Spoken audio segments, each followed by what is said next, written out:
Bienvenido a Fuera de Micrófono, Antonio Casado. ¿Cómo estamos? Buenos días, muy bien. Dentro de lo que cabe, sin entrar en detalles, como dice siempre un amigo mío. Sí, sí. Sin entrar Eso en se lo oía yo a Fernando Onega. Y a Pepe Oneto también. Mira, a lo mejor lo había copiado de... Es que somos de la misma familia y somos de la misma camada. Ya. Tanto Ferrari como Onega, Cernuda, Oneto, Justino Sinova, Dávila, etcétera, unos cuantos somos, una buena tropa ahí. Sí, algunos habéis llevado distintos caminos, pero al final... No, todos los que he mencionado han llevado distintos caminos profesionales, pero han coincidido en una cosa que yo me inventé en su día, que se llama el Grupo Crónica, y que acaba de fenecer después de la pandemia, donde estaban pues desde Daniel Gabela hasta Ferrari, Pilar pasando Cernuda, por que Pilar estuvo con Cernuda, nosotros Natibel Preciado, la Pepe semana Oneto, que en paz descanse, etcétera. Y Ismael Fuente, que falleció Ismael en aquel Fuente, viaje. Ismael Fuente, que falleció, Pepe Oneto, que falleció, Juanjo Calleja, que falleció. O sea, tenemos 3 muertos, para que te hagas una idea de que ya estamos de salida, todos los de esa generación. Pero vamos a hablar de entrada, ¿no? De entrada, tú entras en el Diario Pueblo siendo un chaval, supongo, ¿no? Porque en aquel Diario Pueblo de Emilio Romero, ¿no? Entiendo. Eso es, sí. Buena escuela, ¿no? Buena escuela. En el año 68. Allí me metió José María García, que era compañero mío de pupitre, de la Escuela de Periodismo de la Iglesia. Él, que era mucho más precoz que yo, ya estaba trabajando en el Diario Pueblo, mientras yo preferí supeditarlo todo a terminar la carrera y hacer la mili, con lo cual hubo un deslizamiento ahí de 2 años. Pasados esos 2 o 3 años, José María García, que insisto, ya llevaba mucho tiempo en Pueblo, tiró de mí y me metió en la redacción, y era efectivamente la redacción de Emilio Romero. Todavía era Emilio Romero el director. Qué diferencia más grande, ¿no? Entre una redacción como aquella, supongo, a las redacciones que tú ves ahora, supongo, en el Confidencial, del cual es socio y colaborador, claro, porque se habla mucho de la redacción, yo quizá lo vi un poco menos, pero de ese humo, que la gente bebía, que la gente salía del periódico y no se iba a casa, lógicamente, tampoco, aunque acabara muy tarde, ¿no? Cuenta alguna historia de esas. Sí, bueno, yo cuando entro en las redacciones, incluida la del Objective, que acabo de entrar ahora, me encuentro algo parecido a una clínica, donde reina el silencio. Los redactores de mesa, bueno, ahora prácticamente son todos de mesa ya, porque a través de las nuevas tecnologías hace falta poco salir a la calle, por desgracia. Bueno, donde me encuentro pues es un ambiente hospitalario absolutamente higiénico, aséptico, donde los redactores están con la cabeza metida en la pantalla y no ven otra cosa, ¿no? Entonces dan ganas de gritar para ver si reaccionan, ¿no? Y aquello no hay una voz más alta que otra. Nada, ni una voz más alta que otra. Ni un jefe que dice, oye, ¿qué ha pasado aquí? Yo hoy he entrado en la redacción de Objective diciendo: ¿alguien conoce a Javier Castillo? Porque me han mirado todos con una cara muy rara, diciendo ¿qué hace ¿Quién es ese señor? ¿No? Y mi periódico, en el Confidencial, pasa exactamente igual. Allí, como tengo más confianza, pues de vez en cuando sí hago ese grito y agito un poco la... El hecho es que tú estás en Pueblo, ¿y qué hacías en Pueblo? ¿Qué es lo que te tocaba...? Entré evidentemente como meritorio, como becario. Lo que me mandaran hacía de todo.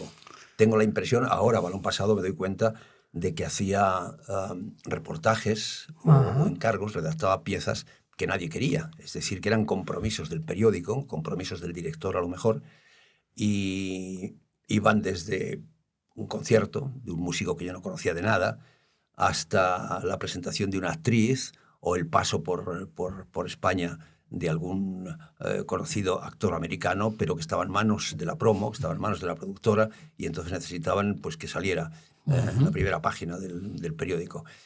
Pero enseguida me metí en harina, porque no llevaba yo mucho tiempo en Pueblo, llevaba solamente 4 años, cuando organicé el cacao de las Caras de Belmez, porque prácticamente eso pues lo... Sí, que tuvo luego una repercusión, bueno, muchísima, sí. Una historia. Lo inflé yo, en el sentido de, bueno, es una expresión que se utilizaba mucho por entonces, que era hinchar el perro o inflar el perro. Es decir, a partir de una noticia aparentemente inocua e irrelevante, pues añadías elementos morbosos, elementos pues que movían a la curiosidad, Y eso fue lo que hice yo, irme al pueblo aquel donde en un suelto de un periódico de provincias decía que habían aparecido unas caras muy raras en el suelo de la cocina. Y bueno, y lo animé pues con un parapsicólogo que me busqué, un experto en energía nuclear, un sacerdote, un parapsicólogo. Entonces hice una especie de equipo de investigación. Ahora para un pasado casi me da hasta vergüenza, ¿no? De cómo se organizó aquello. Y entonces empezamos a meter pues elementos excitantes, ¿no? Para que la historia acabara siendo eso que se dice hinchar el perro. Bueno, aquello multiplicó la tirada del periódico. A mí me hizo un experto casi en parapsicología. Supe entonces lo que eran las psicofonías, supe entonces que había facultades de parapsicología en algunas universidades europeas, supe lo que era la telequinesia, supe lo que era la psicoplastia, supe lo que eran las casas encantadas, y actué un poco, fui un poco pues como un captador de todos los zumbaos, todos los frikis de España. Porque todos me escribían para explicarme qué es lo que estaba pasando. Tendrían que haber hecho algún homenaje en el pueblo de Belmez, ¿no? Por aquello, porque le diste una popularidad, pero no era bueno, ¿no? Hasta que el director del periódico, por razones políticas, me llamó a capítulo y me dijo: Antonio, esto hay que acabarlo, como sea, porque se ha creado un estado de histeria nacional. Me ha llamado el ministro diciendo que esto no puede seguir. Se nos va de las manos. Así que tienes que buscar un desenlace.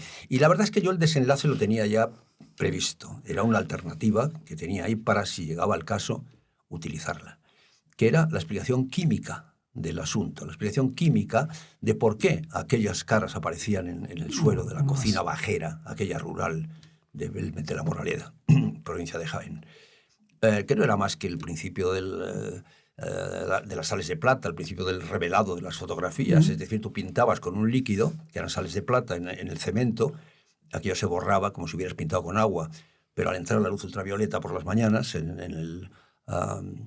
por la mañana al amanecer, emergían las caras que tú hubieras pintado con aquella especie de agua. Pero en fin, bueno, lo que quiero decir es que publiqué aquella explicación química de lo que estaba pasando, que más o menos insinuaba que era todo un fraude, ¿no? Y entonces la gente del pueblo, pues naturalmente me quería matar. Entonces me convertí en un ser non grato. ¿Quién era tu referencia? ¿O quién era el periodista que entonces, bueno, todos hemos pasado por eso, ¿no? Me gustaría hacer lo que hace fulano o escribir como escribe fulano. No sé, pero tú entonces ahí conocerías, supongo, a Raúl, que luego ha sido un buen amigo tuyo y de Carmen, de tu mujer, ¿no? Sí, hombre, claro. En aquella redacción estaba Raúl del Pozo, estaba Carmen Rigal, mi mujer, sí, estaba Rosalía Castín, estaba Julia Navarro, había pues Raúl del Pozo, Javier Martínez Reverte, Gabriel Cisneros, que luego fue un padre de la Constitución, que era compañero mío de la sección de Nacional. Un ejemplo, en aquellos momentos a mí me fascinaba el trabajo que hacía Vicente Talón. Vicente Talón es un buen reportero, ¿no? Era un buen reportero de guerra. ¿No? Es un poco el padre profesional de Arturo Pérez Reverte.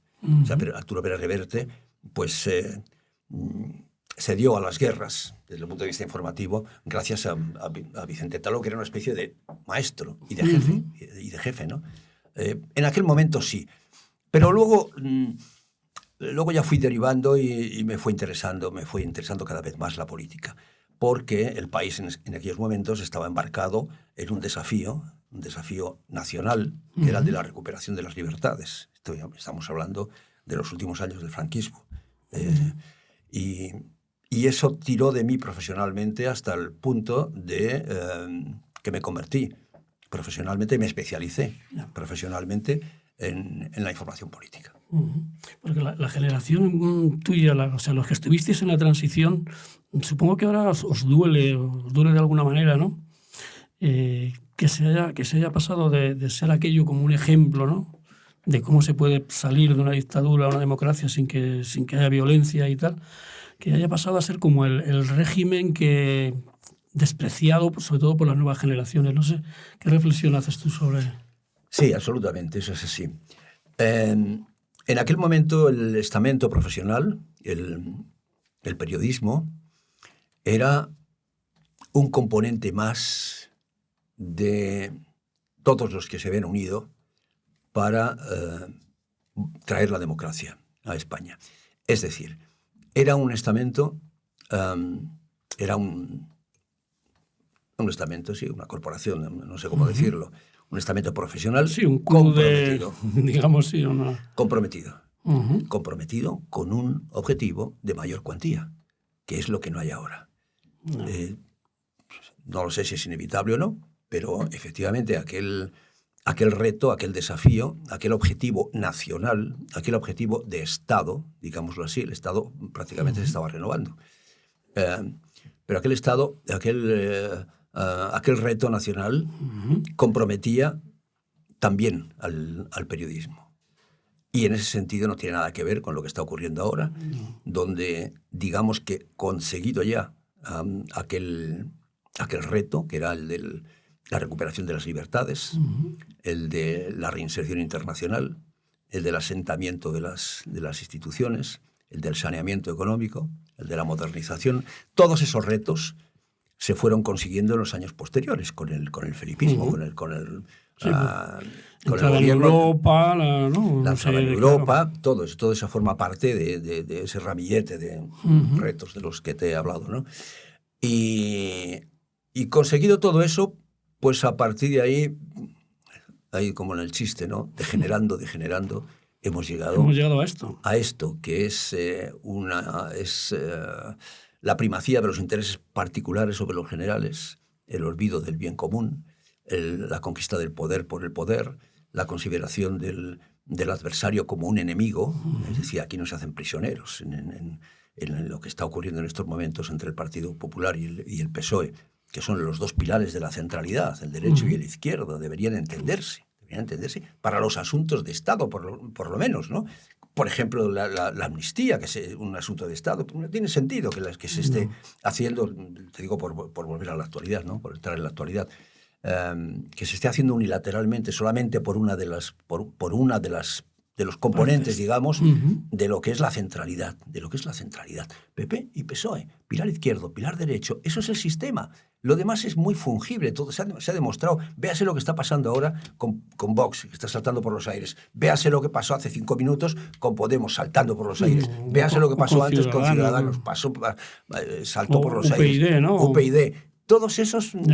Pues son aventuras, pues eso, fungibles, pasajeras, ocasionales. En cambio, PP y PSOE, afortunadamente, pues han persistido como pilares del sistema democrático.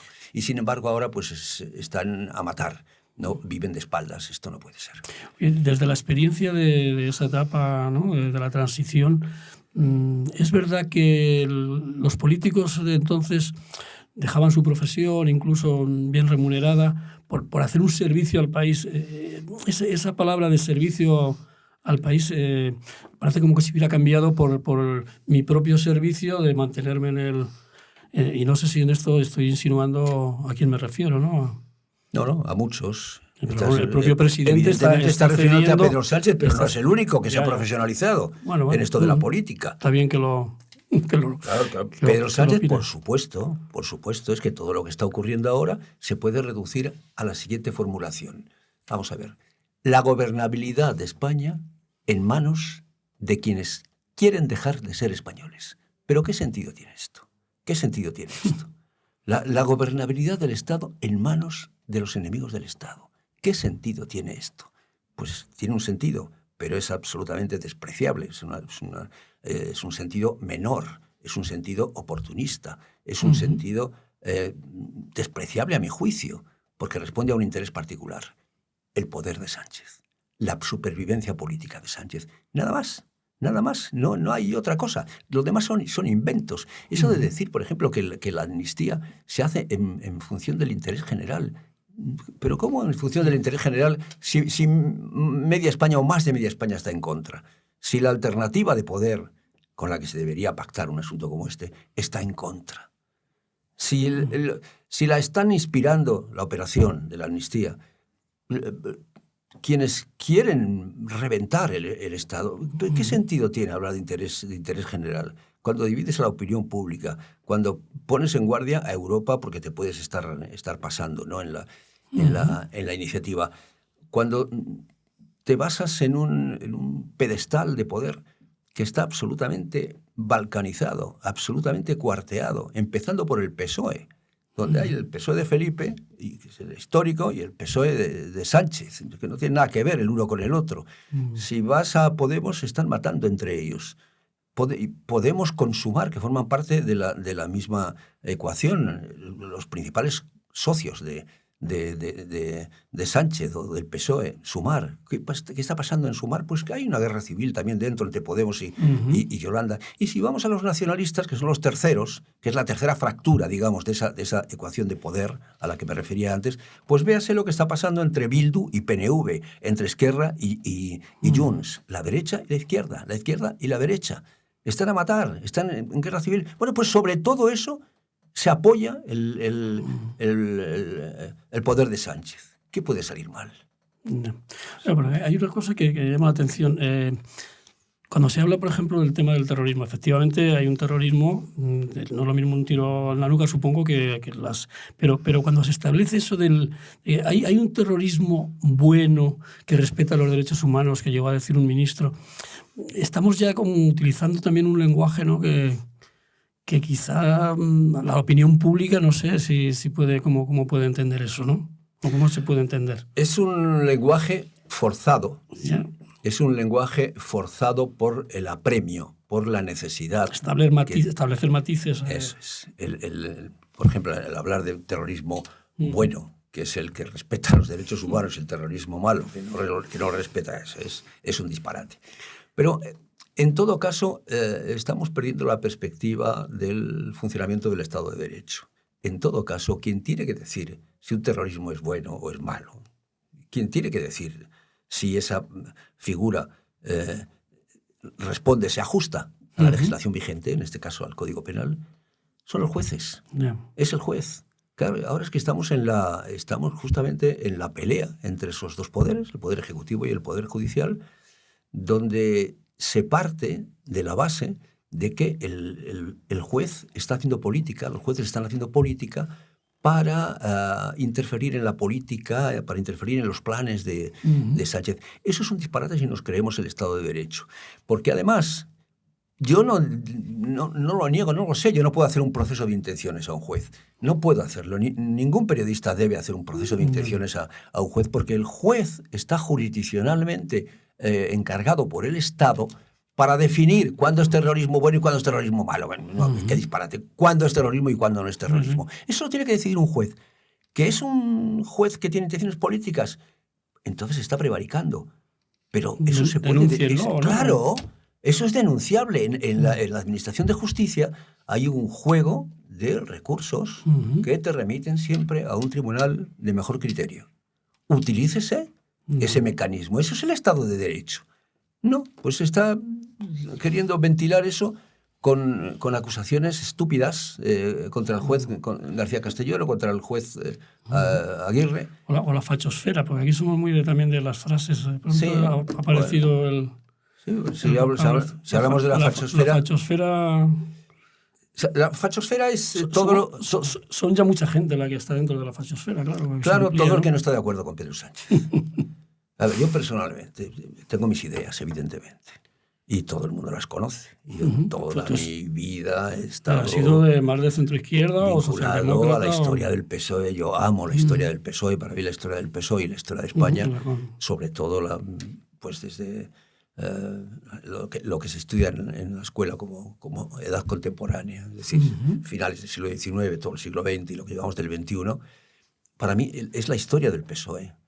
Para bien y para mal, ¿no? Es decir, es un partido que yo he amado siempre, es una ideología que yo he amado, siempre me he sentido socialdemócrata.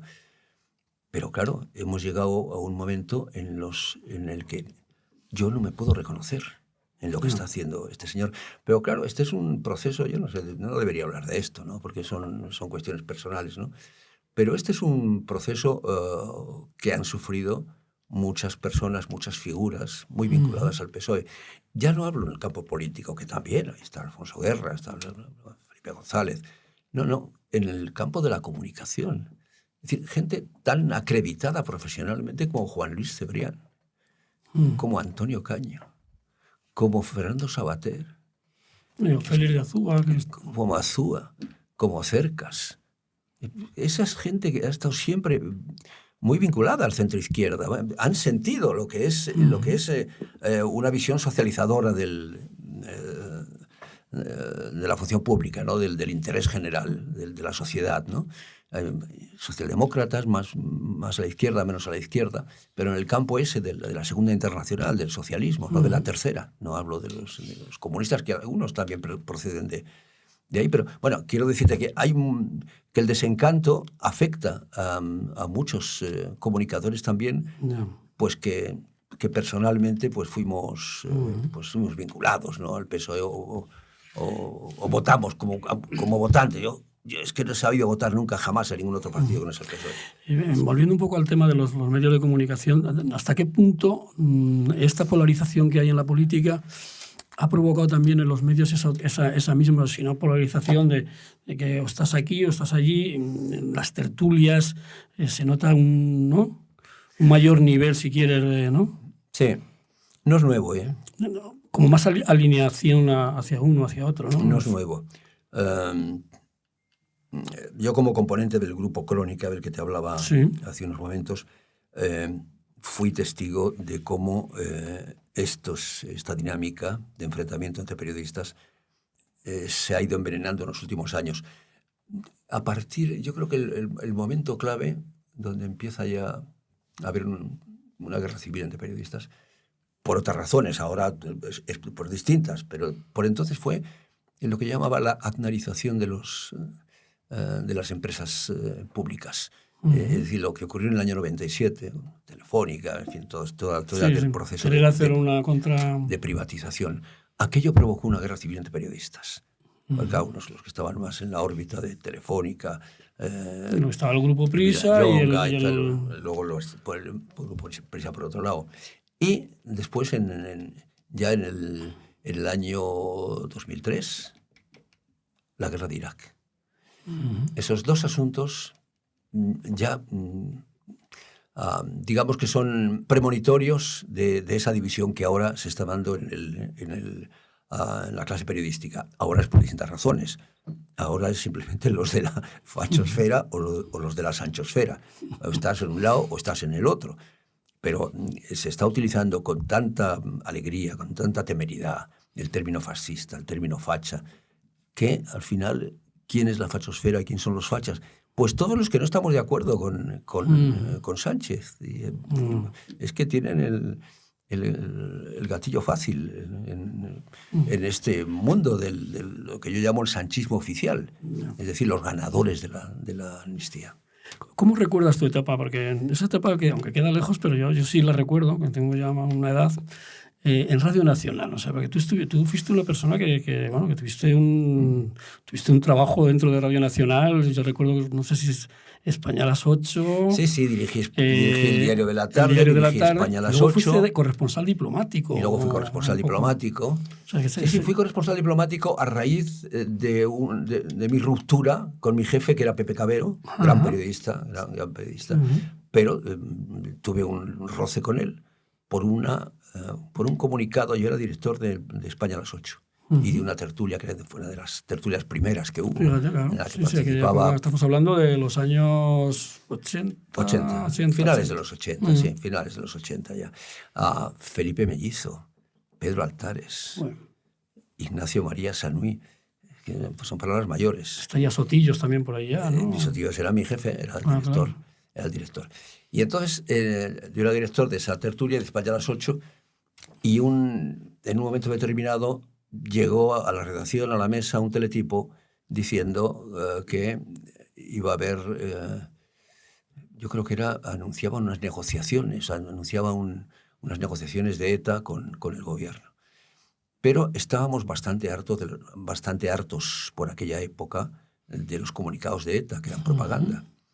Y yo no tuve tiempo de leer el comunicado, siempre me dijeron, comunicado de ETA diciendo que me dijeron por baja, ¿no? por el micrófono de órdenes interiores. Me dijeron, ETA anuncia que se presta a colaborar con el gobierno, se presta a negociar con el gobierno para ver si dejan el asunto. Hablamos del año 88, es decir, todavía no estaba harta de matar y de asesinar. ETA todavía tenía que hacer muchas barbaridades. Y yo simplemente dije, no me interesa, no, ya estoy harto de comunicados de ETA.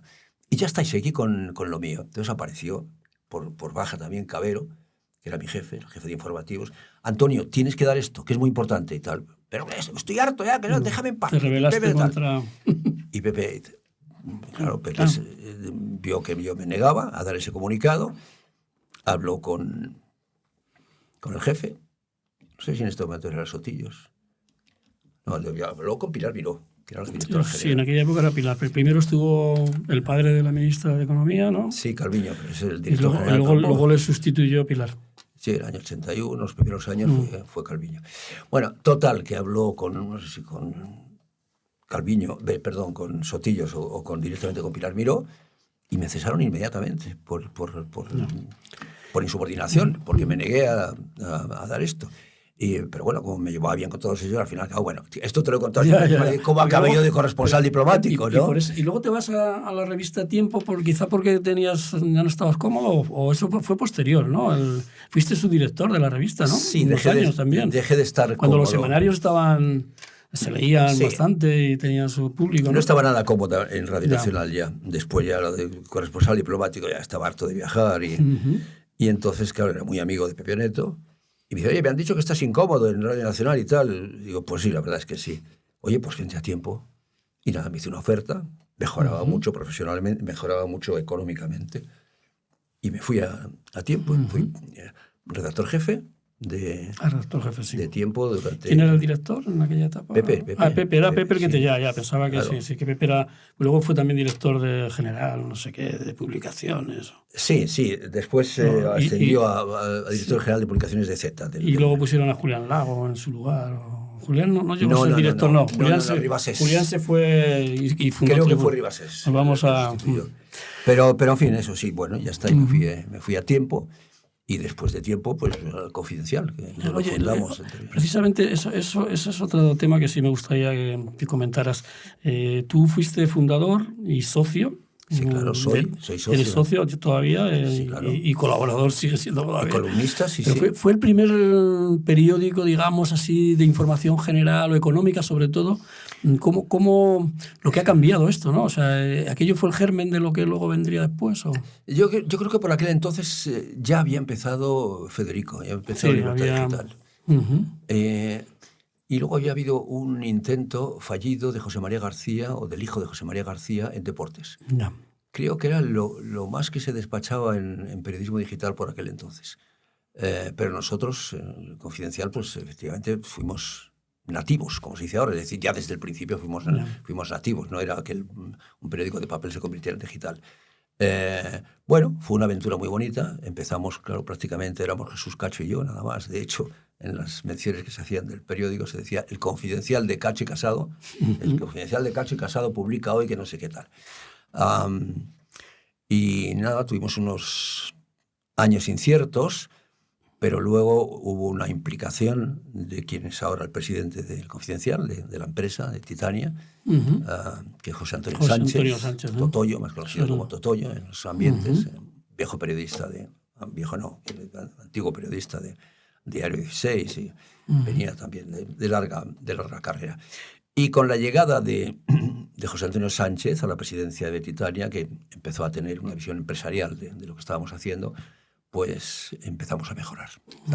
Luego tuvimos un incidente, también una especie de guerra civil con Cacho, que acabó con la salida de Cacho de la ecuación. Y ya está hoy. En estos momentos, pues creo que es un periódico asentado, es un periódico con credibilidad, es un periódico serio. Y yo estoy feliz. ¿Cómo ves el futuro del papel? Porque todo el mundo habla de sí, bueno, la aparición de todos los medios que hay un montón de periódicos digitales y tal, el futuro de la prensa, digamos, del kiosco es... o puede cambiar, no sé. Si eres capaz de hacer un pronóstico... Claro, no soy capaz de hacer una proyección de lo que está ocurriendo en estos momentos. ¿Qué es lo que está ocurriendo en estos momentos? Pues que las nuevas generaciones prácticamente el papel ni lo tocan. Es decir, se nutren informativamente de las redes sociales, de los periódicos digitales, están todo el día con el móvil. Pero, claro, yo es que soy de otra generación y para mí el papel es básico. Bueno, te he visto que has llegado con el periódico debajo del brazo, que eso es pues, poco frecuente, ya verá. Claro, es un signo de la edad ya. Pero creo los grandes periódicos todavía, naturalmente con su versión digital, se conservan aún en papel. Pues a medida que vayamos desapareciendo estas generaciones, seguirá existiendo el papel. A largo plazo creo que está llamado a desaparecer. O por lo menos ya no será lo que era tradicionalmente. Ya ha empezado a dejar de ser lo que era tradicionalmente. Ya un periódico, algunos lo hacen todavía, pretenden competir con los digitales, pero es inútil. Es decir, el digital tiene una movilidad mayor, tiene una capacidad de reacción mayor y da la noticia pues, en ciclos de minutos. Mientras que el periódico de papel trabaja en ciclos de 24 horas. Y eso es decisivo.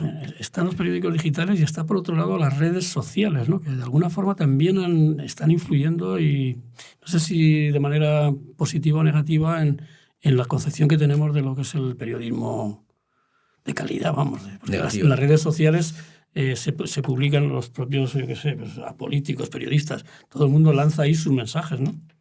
Mensajes y sus intereses. Sus fakes, y sus mentiras, sus intoxicaciones, sus desinformaciones. Es un campo, es un espacio selvático, es un espacio sin ley. Eso, desde luego, yo creo que no es bueno. Claro, hablamos de periodismo, tú y yo estamos hablando ahora de periodismo. Periodismo quiere decir titular, jerarquizar, valorar. Bueno. Sí, contextualizar, analizar.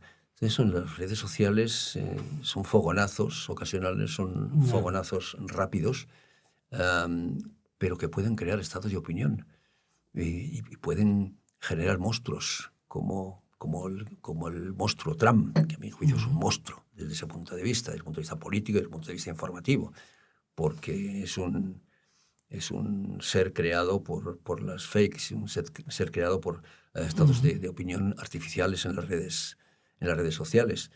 Y no, a lo mejor he sido un poco duro con lo de Trump, pero claro, es que no puede entrar en mi cabeza que la valoración política de un personaje que aspira a ser presidente de los Estados Unidos aumente en función de las causas criminales, de las causas judiciales que va acumulando.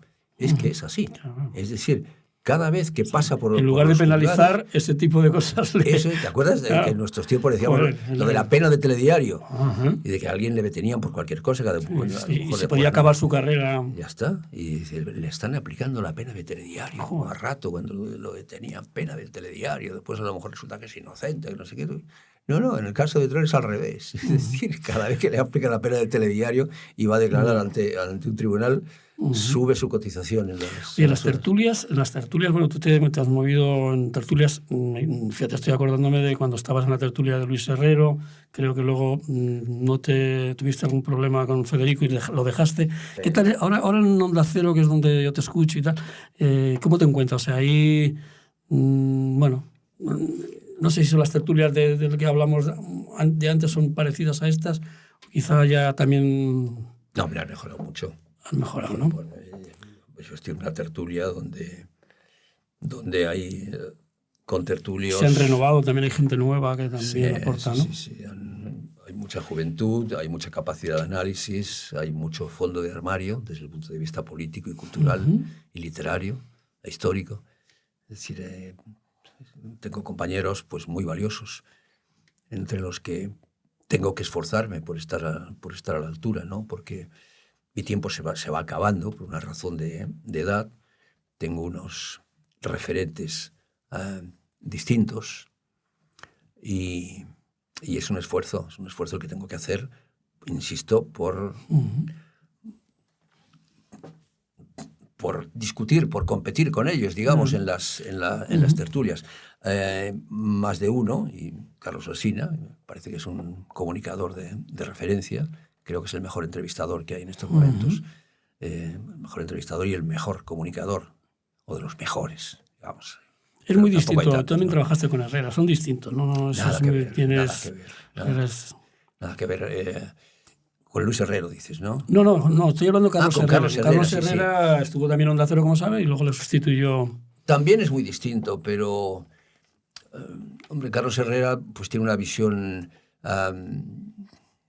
espero que no se enfade conmigo, más ligera, más...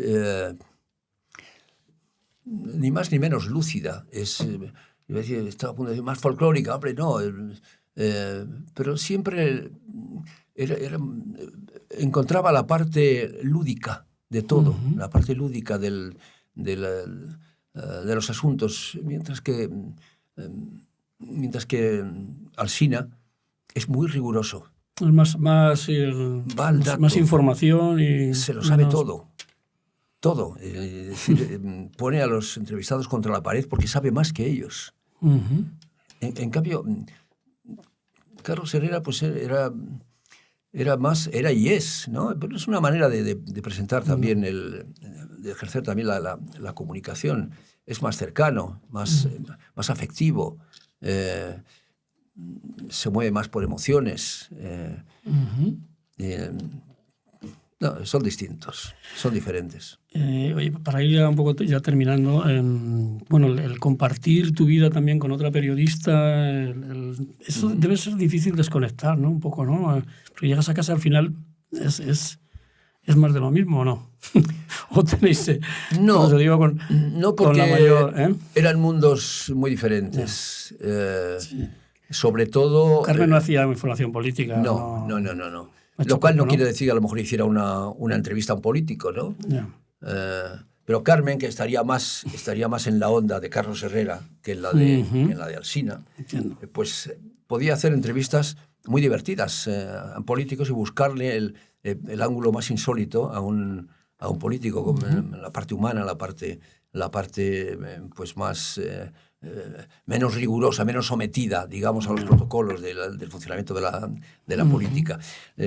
Más en la llamada prensa del corazón, más en el mundo de lo que llamamos en periodismo la sección crónica de sociedad. La crónica de sociedad que ha cambiado también mucho. Porque, en cambio, yo estaba más en el dato, en el análisis de la política, en el seguimiento de una ley o de una decisión política, unas elecciones, todo eso a Carmen pues, no le importaba nada y seguramente hacía muy bien. ¿Y vuestros hijos, ninguno de los dos? Porque uno es diplomático, creo, y el otro es arqueólogo. Uno es diplomático y otro es arqueólogo. Y escribe, sí. Y tal también, pero no se han dedicado ninguno al periodismo, pese a... ¿No los habéis influido? No, pero han heredado, yo creo, esa capacidad de comunicar que tenemos los periodistas, o por lo menos la capacidad de esforzarse en comunicar y en comunicarlo bien, ¿no? De hecho, mi hijo diplomático, pues en algunas embajadas que ha estado, ha ocupado la consejería de educación, ¿no? No sé si se llama consejería en una embajada. O agregado, ¿no? Sí, agregado de prensa, sí, agregaduría. ¿No? Parece que la palabra es agregaduría. Y Daniel, que es el arqueólogo, es el profesor de historia antigua, pues hace excelentes piezas en las redes sociales, sobre arqueología, sobre pues, Masada, los baceos, tartesos. Y yo lo leo y lo veo como si fuera periodista, o sea, como si fuera él periodista, porque tiene una gran capacidad de comunicación. Y sí, uno diplomático que ahora está en Londres y el otro profesor de historia antigua que ahora está en la UDIMA, da clases, es profesor, es doctor en historia antigua, da clases en la UDIMA, que es una universidad de educación a distancia. Muy bien, Antonio, la verdad que pues, el tiempo se nos acaba, pero ha sido un placer poder charlar contigo y sobre todo que nos cuentes tantas cosas como has vivido, ¿no? Bueno, ahí las tengo todas en la mochila. Algunas me pesan, otras no me pesan, pero cargo con ellas. Muy bien, muchas gracias. A ti.